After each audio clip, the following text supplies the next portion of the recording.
వచ్చే ఎన్నికల్లో పొలిటికల్ పార్టీతో మేము ముందుకు రాబోతున్నాం. ప్రజల్ని మోటివేట్ చేసి వాళ్ళలో చైతన్యం తీసుకురావడానికి, వాళ్ళకి వివరంగా అర్థమయ్యేలాగా చెప్పడానికి పాదయాత్ర చేస్తున్నా. ఇప్పుడు నేను చెప్పాలనుకున్న సింపుల్ కాన్సెప్ట్ ఏంటంటే, నేను నోటిచ్చి ఓటుని కొనను, ప్రశ్నించే హక్కుని తీసుకోను. ఎందుకంటే నాకు ప్రజాక్షేమం కావాలి. నేను కూడా ఒక మధ్యతరగతి కుటుంబానికి చెందినవాడిని, ఒక పేదవాడిని, సామాన్యుల కష్టం తెలిసిన వాడిని.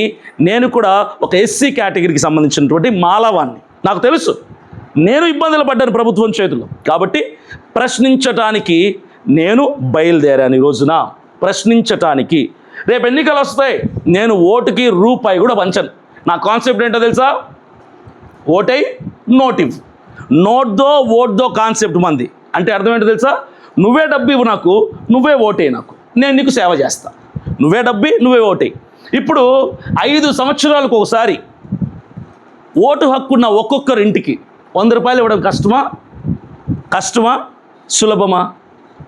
మీరున్నారమ్మా, నాలాంటి వాడికి 100 రూపాయలు ఇచ్చి గెలిపించుకోవడం కష్టమా సులువా? 100 రూపాయలు ఇవ్వడం కష్టమా మీకు? 5 సంవత్సరాలకు ఒకసారి 100 రూపాయలు ఇవ్వడం కష్టమా? కాదు కదా. ఇప్పుడు నేనేమంటానంటే, నువ్వే నాకు 100 రూపాయలు, నువ్వే నాకు ఓటి. 100 రూపాయలు నేను ఎందుకు ఇవ్వాలన్నటువంటి ఆలోచన మీకు రావచ్చు. ఎందుకంటే ఎలక్షన్లో అఫీషియల్గా అధికారికంగా ఖర్చు పెట్టాల్సిన డబ్బు 40 లక్షల రూపాయలే. దానికి మించి పెడితే క్రైమ్, చట్టరీత్యా నేరం. 40 లక్షల వరకు ఖర్చు పెట్టాలి. మరి నాలాంటి పేదవాడికి, ప్రజల కోసం ఏదో చెయ్యాలని తపన ఉన్నవాడికి డబ్బు ఎక్కడి నుంచి వస్తుంది? 40 లక్షలు ఎలా వస్తుంది? ప్రజలు ఇవ్వాలి. ఈ నియోజకవర్గంలో ఉన్న ప్రజలు, ఓటు హక్కు ఉన్న ప్రతి స్త్రీ, ప్రతి పురుషుడు, ప్రతి యవనస్తుడు, ప్రతి యువత అందరూ కూడా ఓటు కలిగిన వారందరూ ఒక్కొక్కరు 100 రూపాయలు ఇస్తే సుమారుగా 30 లక్షలు 40 లక్షలు అవుతుంది.